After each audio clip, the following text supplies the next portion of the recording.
Friendship is meant to be a thing of happiness and blessing, but in this case, it's a deep proof that the world of today is evil. A best friend is now an unknown secret enemy. This is the case of Bibioko and Ijoma. Grab your popcorn, sit, relax, and learn from this amazing story. Please don't forget to like and subscribe.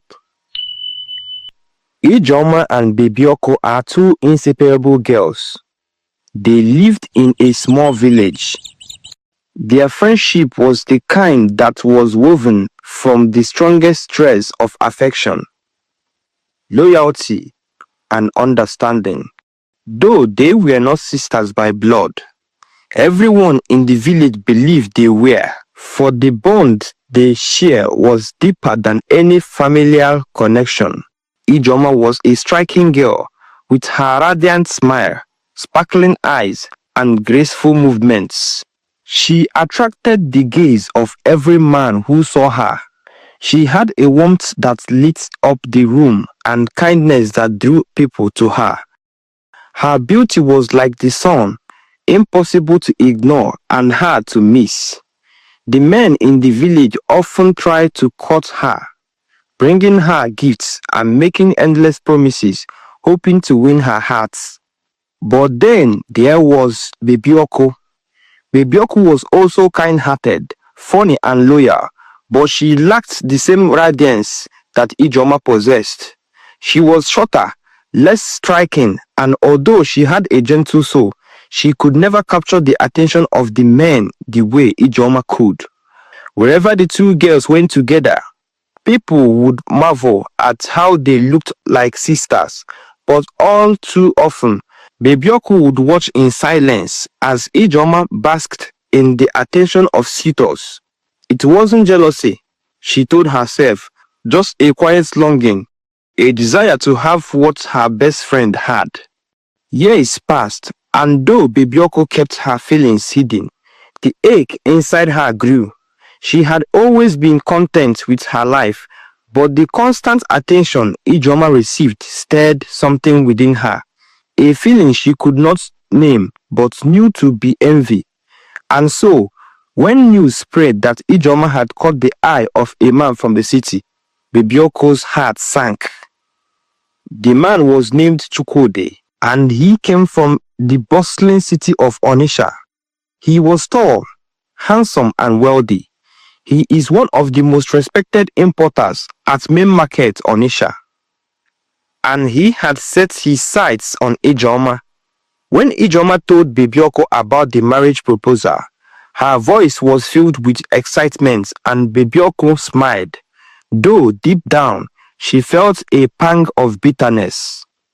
Ijoma, Bibioko said, forcing a smile, I am so happy. He must be a wonderful man. Ijoma, glowing with joy, hugged her best friend tightly.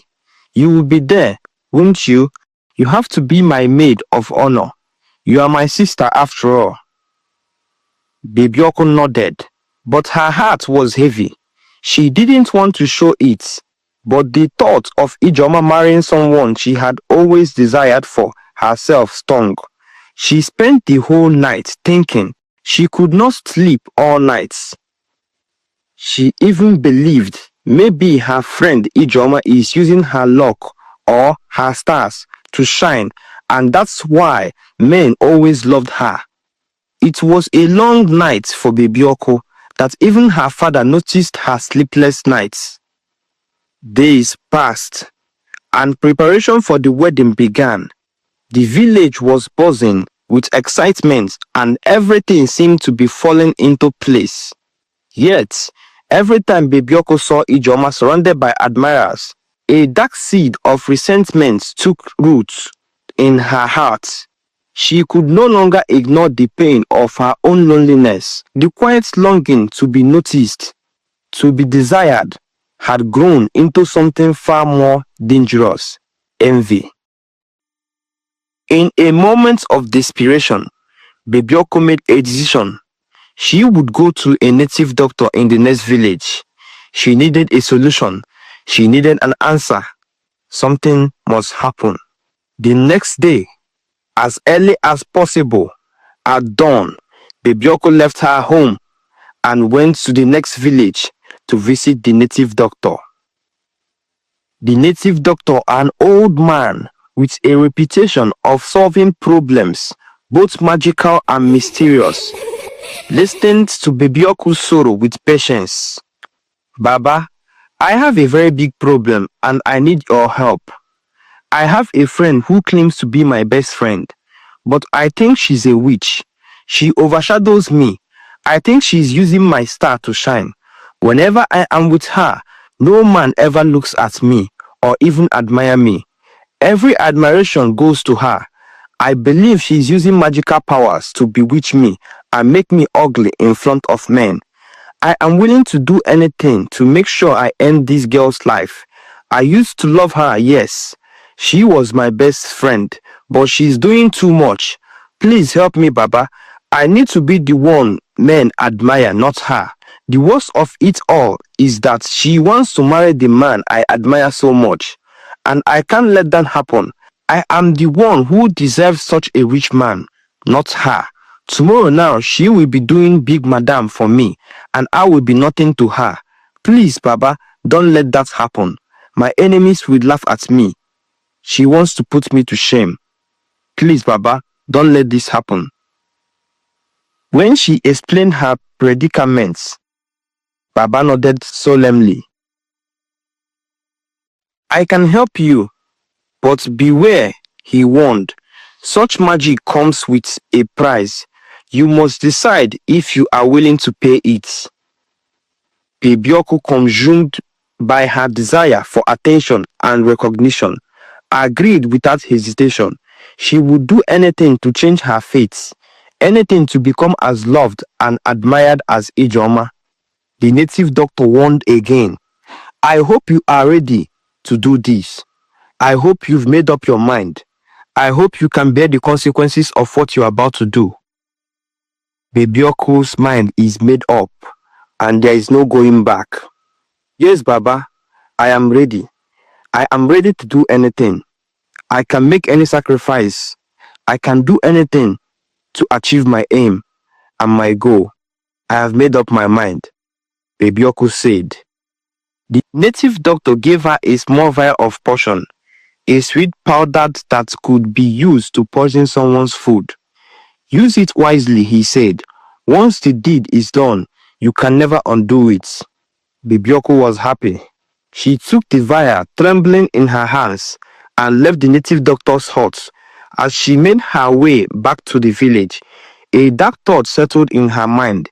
If Chukwudi couldn't be hers, then no one would have him, not even her best friend. She couldn't bear the thought of watching Ijeoma walk away with Chukwudi, living a life she herself would never have. On the day of the wedding, the air was thick with celebration.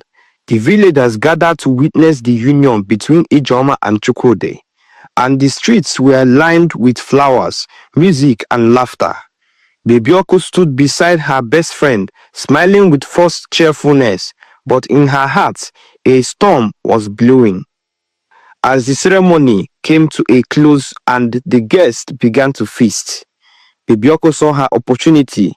Ijeoma's meal had been prepared, and as the kitchen bustled with activity, Bebioku quietly poured the portion into her friend's food. She stood back, watching with a mixture of satisfaction and dread.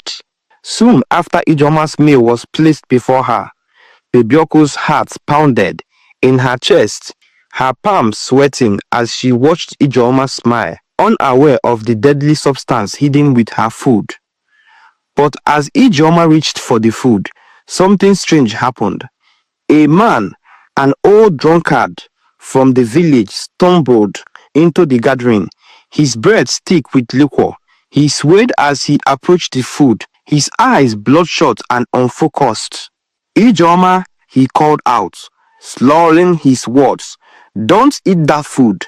Don't you see? Bebioku poisoned it. She put something in your meal. The crowd fell silent, and all eyes turned to the drunkard. For a moment, no one believed him. The man had a reputation for speaking nonsense. The man have a reputation for speaking nonsense, and his words were dismissed as the ramblings of a drunk. But the drunkard was insistent, his voice shaking with urgency. "Get out, you useless old foolish drunk, before I smash your head on the wall. How can you say I poisoned my best friend? Ijoma is my sister, and I would never do anything to hurt her," Bebioko said. But the drunk did not stop with his accusation. He sounded so sure. "I saw her. She did it," he shouted. "Ask Bebioko to test the food.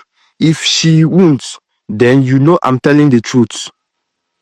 The tension in the air was palpable as everyone turned to Bebioko, whose face had gone pale. Sweat beaded on her forehead and her body stiffened. She had never expected this, never imagined that her secret would be exposed so quickly. A murmur spread through the crowd. "Taste the food, Bebioko," they urged. "Prove the drunkard wrong. Taste the food." Bebioko, her heart racing, refused. I am not hungry," she stammered, trying to back away from the pressure. But the crowd was insistent, and Chukwudi, who had been standing by, stepped forward. "Bebioko," he said firmly, "if you did nothing wrong, then you have nothing to fear. Taste the food."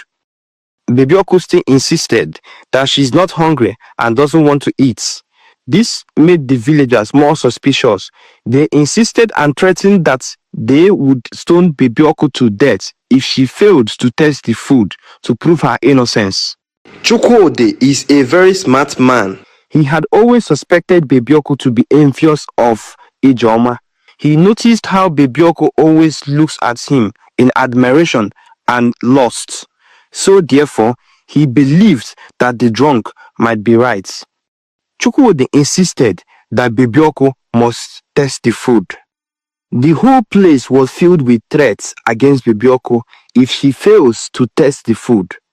With no other choice, Bebioko reluctantly picked up the spoon and brought the food to her lips. She could feel the eyes of the entire village upon her, and as she tasted the food, everyone waited patiently to see the outcome. But in less than 15 minutes, Bebioko felt a coldness wash over her. The poison was already taking effect. She gasped for air, her face contorting in agony as she collapsed to the ground. The crowd screamed, rushing to her side, but it was too late. Bebioko had swallowed the poison she had meant for Ijoma, and now she lay lifeless on the ground, her body twitching as death claimed her. Ijoma screamed in horror as she realized what had happened. Her heart shattered as she looked at her best friend's lifeless body, the one who had always been by her side. She could not believe her eyes. She could not believe that Bebioko could do such a thing. Everyone was marveled. It was indeed a tragic day, a day of sorrow. The day that was meant to be a day of happiness for Ijoma turned out to be a day she could never imagine that would ever happen. Her own best friend. Now it is very clear that even your best friend could be your worst enemy. The wedding was forgotten in an instant, and all that remained was the terrible truth. Envy had consumed Bebioko, and it had led to her tragic end. The village was filled with sorrow as they mourned Bebioko's death. The elders gathered to discuss the terrible events that had unfolded, and the words of the native doctor echoed in the minds of all who knew of his involvements. Ijoma, devastated by the loss of her best friend, could never forget that fateful day. She had lost Bebioko to a dark desire, and though she had been saved, the price of envy had taken a life far too young. In the years that followed, the village spoke in hushed tones of the tale of Ijoma and Bebioko, a story of friendship, jealousy, and the tragic consequences of desire. It was a lesson passed down through the generations, a warning to those who allowed envy to fester in their hearts. For in the end, the brightest lights can sometimes cast the darkest shadow, and in the shadows of Ijoma's joy, Bibioko had met her untimely and tragic death. Ijoma went on to marry Chukwudi, and their home was blessed with children, wealth, and success. This is the end of my story. Please don't forget to like, share, comment, and please kindly subscribe if you enjoyed this story.